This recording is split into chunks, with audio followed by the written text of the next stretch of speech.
Hi friends, welcome to my channel. ఈరోజు మనం పోహా ఎలా చేయాలో చూద్దాము. మార్నింగ్ బ్రేక్ఫాస్ట్కి చాలా బాగుంటుందండి. మీరు అంతకన్నా ముందు నా ఛానల్ని సబ్స్క్రైబ్ చేయండి. ఓకే అండి, ఇప్పుడు మనం స్టవ్ వెలిగించి గిన్నె పెట్టేసుకొని ఆయిల్ వేసుకుందామండి.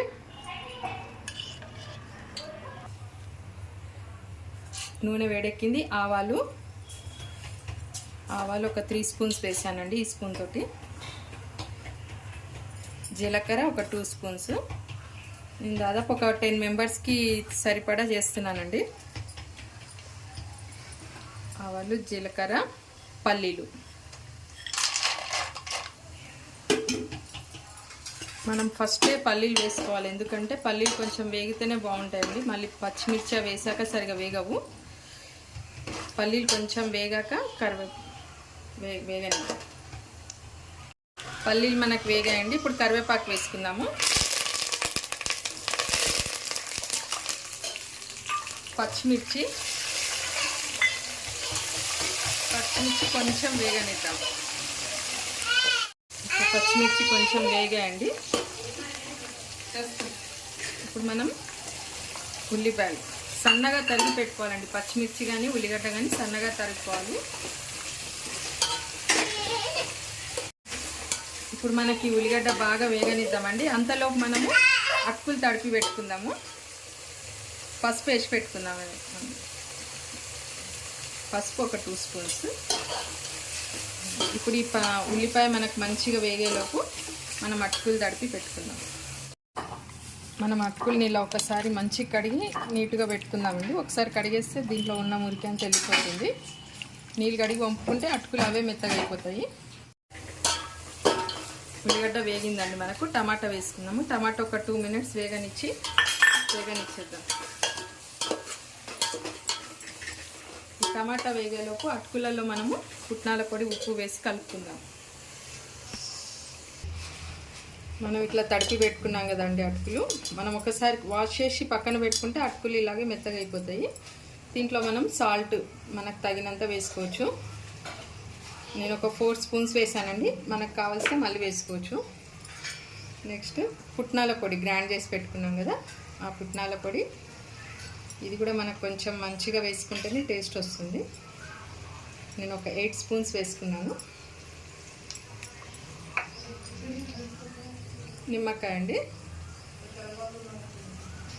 మనకి పోహాలో నిమ్మకాయ పిండుకుంటేనే టేస్ట్ బాగా వస్తుంది. దీంట్లో పిండేసి పెట్టుకుందాం. డైరెక్ట్ కూడా వేసుకోవచ్చు, కానీ మనకు డైరెక్ట్ కంటే ఇలా పక్కన కలిపి పెట్టుకున్నాం అనుకోండి టేస్ట్ బాగా వస్తుంది, మొత్తం కలిసిపోతుంది.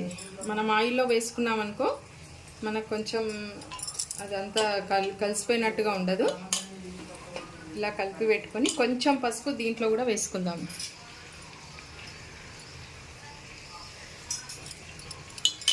పసుపు దీంట్లో ఏమేమి వేసాం? సాల్ట్, పుట్నాల పొడి, నిమ్మకాయ, కొంచెం పసుపు. ఇదంతా బాగా నీట్గా కలిపేసుకొని మనం పోపులో పెట్టేసుకుందాం. ఓకే అండి, మనకి ఇప్పుడు మంచిగా ఉడికిపోయింది ఈ పోపు అంతా. మనం దీంట్లో ఇవి వేసేసుకుందాము. అటుకులు వేసేసుకుందాము.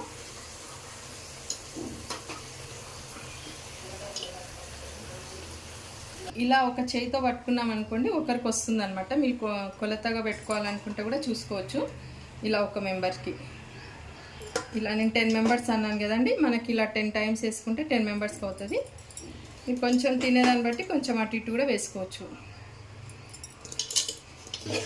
మనం ఇలా వేసేసుకొని మొత్తం ఇలా కలుపుకుందాము. ఒకసారి మొత్తం కలిపాక ఒక్కసారి సాల్ట్ చూడండి, సరిపోయిందనుకో ఓకే, సరిపోకుంటే అప్పుడే వేసుకోండి. మళ్ళీ తర్వాత లాస్ట్కి వేసుకుంటే సరిగ్గా కలవదు. మళ్ళీ మనం ఇలా మొత్తం అడుగు నుండి నీట్గా కలిపేసుకుందామండి, పోపు మొత్తం కలిసే విధంగా.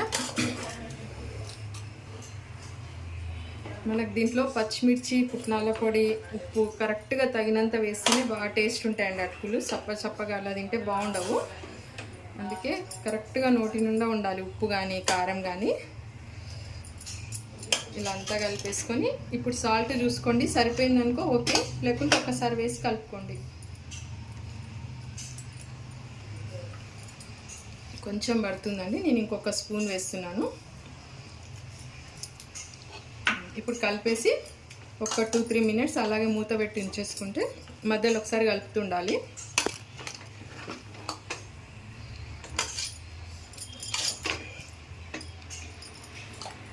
కలిపేసి ఒక 2-3 మినిట్స్ మూత పెట్టేసి పక్కన ఉంచుకుందాం. మధ్యలో ఒకసారి మళ్ళీ కలుపుదామండి. మనకు వేగిపోయినాయండి, మంచిగా అటుకులన్నీ ఉడికిపోయి బాగా అయినాయి. మనం దీంట్లో కొంచెం కొత్తిమీర వేసేసుకుందాం ఒకటేసారి. కొత్తిమీర మీ ఇష్టం, ఎక్కువైనా వేసుకోవచ్చు. ఒక్కసారి ఇలా కలిపేసుకొని మనం ఒక గిన్నెలోకి తీసేసుకుందాం. ఇది మనకు మార్నింగ్ బ్రేక్ఫాస్ట్లోకి బాగుంటుందండి ఇది. కానీ మీకు ఇంతకుముందు ఒకసారి ఉగ్గాని చూపించాను మురమరాలతో, ఇవన్నీ మార్నింగ్ టైంలో దోశలు ఇడ్లీలు అని కాకుండా ఇలా చేసుకుంటే కూడా చాలా బాగుంటుంది, తొందరగా అయిపోతుంది. ఇప్పుడు మనం గిన్నెలోకి తీసేసుకుందాం.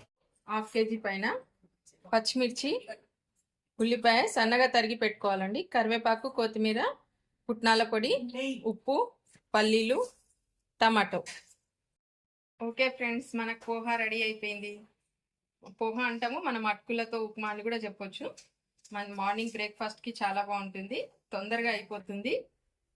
Okay friends, thank you.